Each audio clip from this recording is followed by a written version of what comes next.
everyone, this is Gabriella Ruskay-KIdd, and I'm going to be talking to you about my honors thesis titled Sexual Miseducation, Evaluating the Gendered Impacts of Heteronormativity on Queer Youth. Just a heads up, there will be a couple slides that I skim through just for the sake of time, so if you want to spend a bit longer on those slides, you're welcome to pause the video. This research project is organized by 3 guiding questions. The first research question asks, how does heteronormativity manifest within sex education?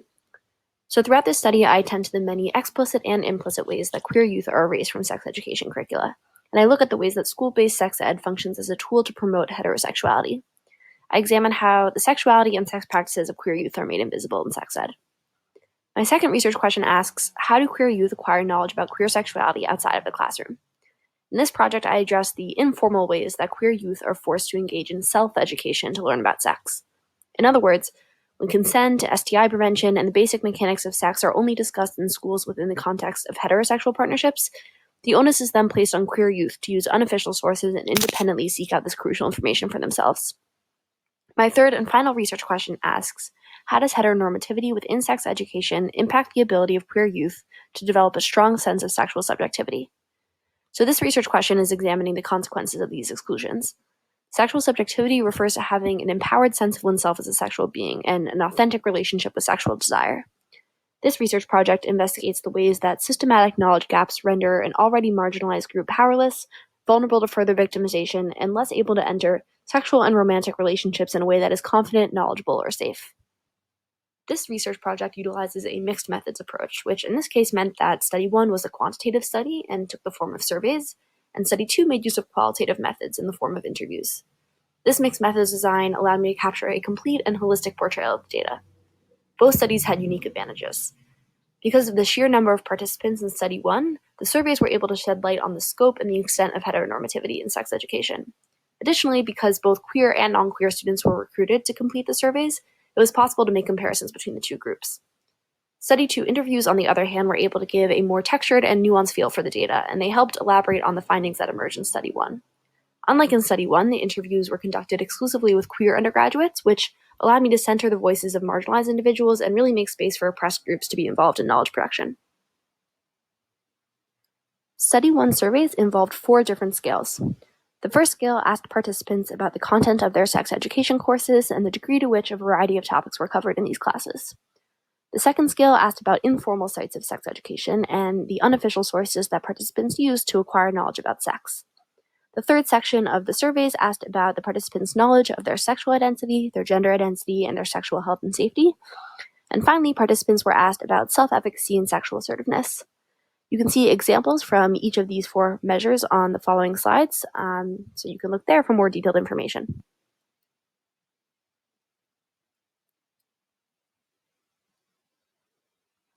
The next few slides outline the interview questions I asked in Study 2. I began with some demographic information and then asked participants about their school environments and the ways that their families did or often didn't approach conversations around sex and queer identity. I next asked participants about the content of their sex education, what form it took, what memories stuck out to them, and how queer sexuality was or wasn't represented in the curriculum. I then asked participants about the informal ways they learned about queer sexuality and how they evaluate these sources. Finally, I asked participants to think about the connections between curricular erasure and how they approach sexual situations. I was curious if they saw any link between being left out of classroom conversations around sex and their ability to confidently and safely enter sexual encounters.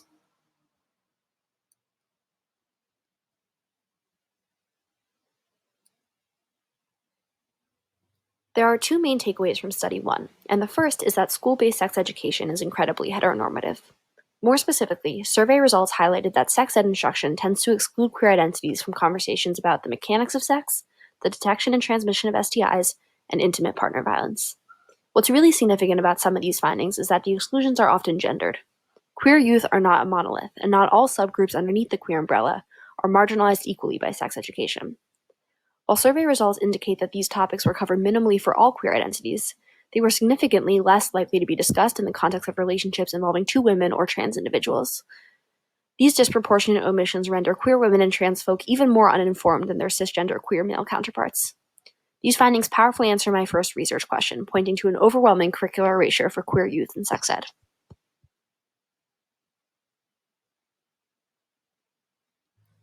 So statistical findings from Study 1 suggest that queer youth are more likely than their non-queer counterparts to use the internet, social media, reading on their own, and pornography to learn about sex. On the other hand, non-queer youth are more likely to use familial sources, particularly their fathers, but also their mothers and their siblings. These patterns are provocative and meaningful. The sources that are used more often by queer youth are marked by anonymity and accessibility.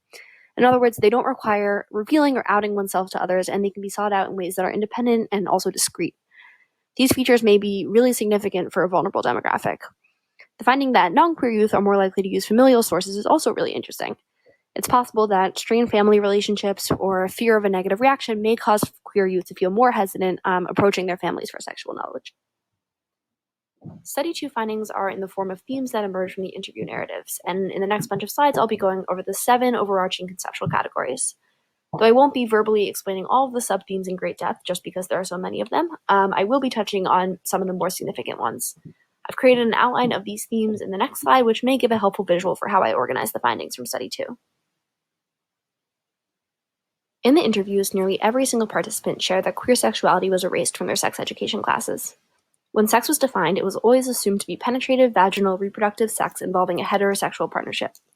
In discussions of safe sex practices, condoms and birth control were mentioned repeatedly, while dental dams, cleaning sex toys, using gloves, and other safe sex practices used in queer relationships were not discussed. Participants report gendered exclusions and highlight a persistent and disproportionate erasure of lesbian sexuality. While the sex practices of cisgender queer men were sometimes mentioned, often in the context of HIV and AIDS, the mechanics of sex between two women was left untouched and remained elusive. In their interviews, participants describe using a variety of informal sources outside of the classroom in order to gain crucial knowledge about their identities. I was struck by how often the phrase "figure it out for myself" was used by the participants when describing how they learned about queer sexuality. Participants report independently seeking out knowledge because their sex education courses left them ill-equipped to navigate sexual situations. The individuals in Study 2 made use of a variety of sources in order to piece together some semblance of a sexuality education.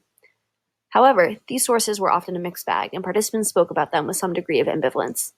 While they provided some helpful exposure to queer sex and identity, these unofficial sources were also plagued by unrealistic portrayals of what safe and consensual sex looks like. Like in Study 1, we see queer youth making heavy use of the internet, pornography, and social media, in addition to other unofficial sources like movies and TV, experienced friends and dating partners, and college classes and programming to learn about queer sexuality. This conceptual category answers my final research question. And what I found in Study 2 is that the impact of heteronormative sex ed on sexual subjectivity is deeply gendered. As previously mentioned, queer women face particular challenges in seeing their sexual practices represented within sex ed. And perhaps as a result, it was only queer women in Study 2 who described consequences related to their ability to enter sexual encounters safely and confidently. 4 main consequences emerged in the narratives.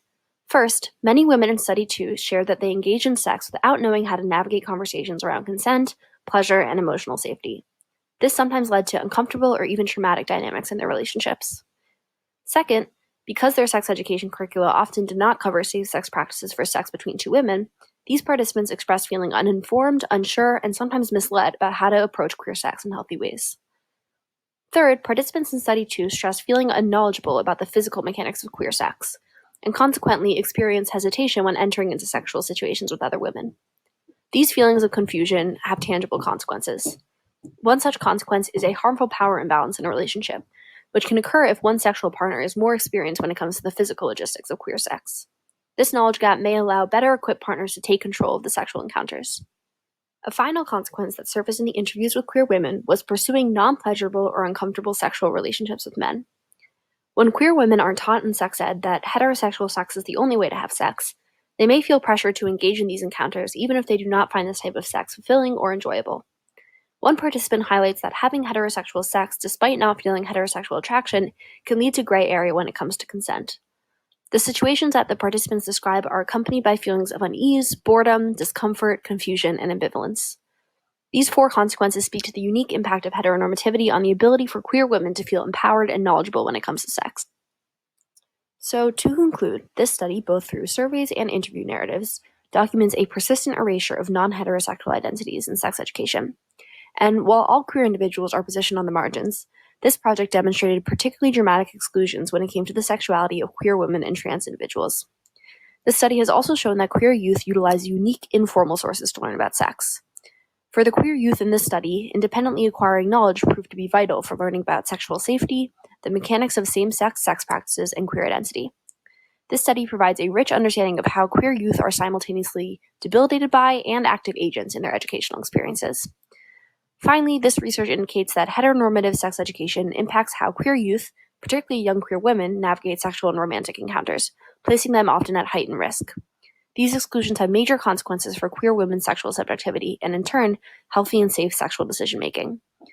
Overall, these omissions are deeply consequential as they reproduce heterosexism and contribute to the systematic marginalization of sexual and gender minority youth. This research study demonstrates to the potential benefit of educators, policymakers, parents, and youth themselves the importance of an inclusive approach to teaching about sex, identity, and health.